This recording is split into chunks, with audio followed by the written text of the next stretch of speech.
Startup Central today with someone who's in his third innings. First time round, he co-founded PayU.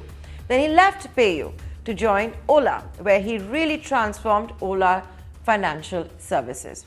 Now he's launched a new startup. It's going to be in the fintech space once again. My next guest is Nitin Gupta and his new startup, Uni, which, by the way, hasn't even launched the product. All we know is it's in stealth mode and it's going to do something with credit cards. But Nitin's already got $18.5 million worth of checks, that too from marquee investors like Accel and Lightspeed. Thanks a lot, Nitin, for joining us here live on this edition of Startup Central. Congratulations. It's a third sort of a homecoming for you. Very quickly, you don't have a product. We know it's something to do with credit cards. How did you get checks worth $18.5 million for a seed fundraise? I'm guessing it's to do with your track record. Thank you for the introduction, Nayantara. Yes, it's. I think it's something to do with the market opportunity, the market size, and a little bit to do with the track record and some bit with luck. I think the opportunity that we are going after is massive. It's credit cards in India is actually a very, very big play, $100 billion spend, which is 7 lakh crores, 50,000 crore revenue market. So it's a very massive market, still very heavily underpenetrated. And the fact that PayU became a $500 million company in 5 years, and Ola Financial Services went from being worth almost nothing to a $250 million company in 2 years, I think that helped a bit in credibility. And of course, the relationships, the investors that are backing me, Lightspeed and Accel, those relationships were 10 years back. I think all of that helped play a role for me to launch something like this.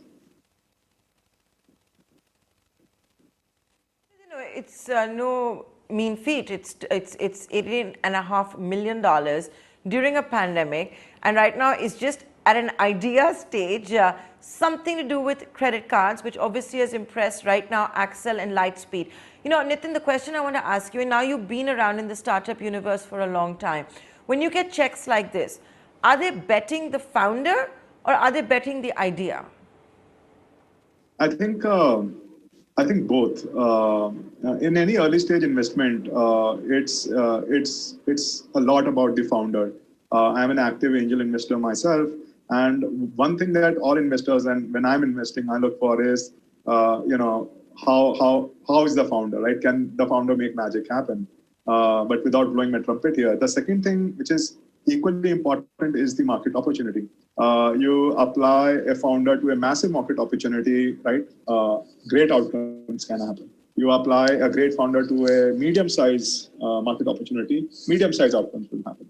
So I think both play a very, very important role when you're thinking about seed of this size. Both matter.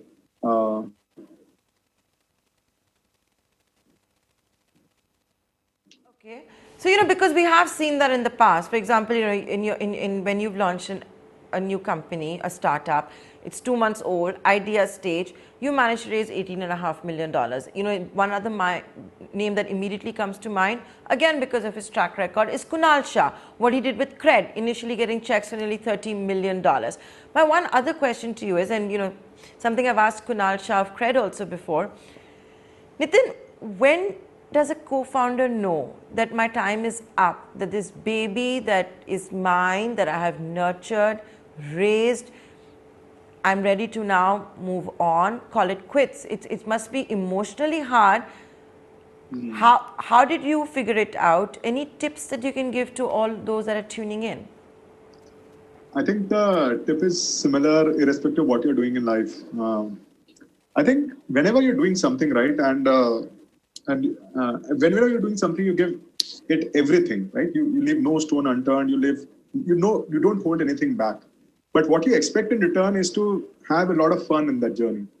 You are always in this zone which is between discomfort and significant discomfort. So you're having a lot of fun, solving new problems, building new things. All those things are happening. But when in a journey, right, whether it's a job, whether it's a startup, whether it's anything else, there comes a time when you stop having that fun. You are doing it because it's your responsibility to do it, but you're not really having fun. You're not really enjoying it through and through. Now, depending upon where you are in terms of responsibility, you have uh, different sensitivities to this no fun period.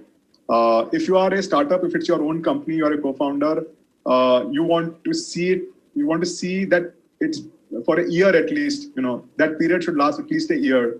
We're not having fun. So whenever somebody moves on, it's because one has stopped having fun doing what they're doing. That's what I think. And that's Sorry what to happened to move me each on. time. Nitin, if I could interject. Nitin, if I could very impolitely interject there, and once Yes, again, please. I'm asking on behalf of all those that are tuning in to figure it out. You built a very, very successful company, PayU.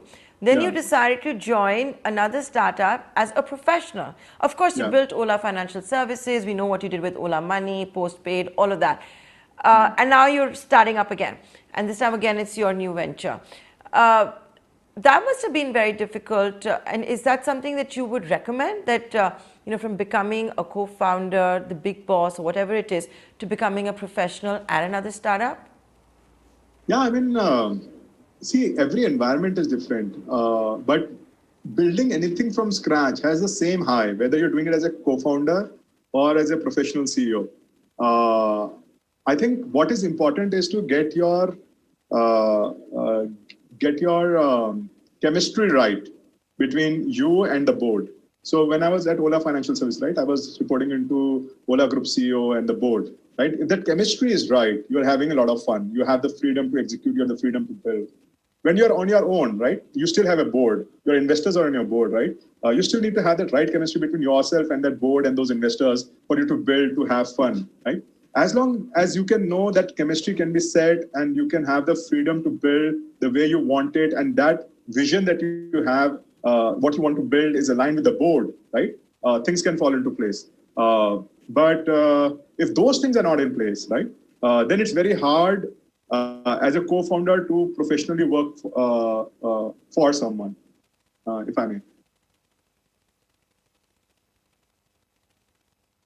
We wish you all the very best at your new journey at Uni. When you're ready to talk more about the business, when the product is ready, here's an open invitation to be back at Startup Central. Till then, all the very best, and thanks a lot for Thank those you. valuable Thank you. insights. Thank you, Nantra. Have a good evening. Thank you so much for inviting me. Bye.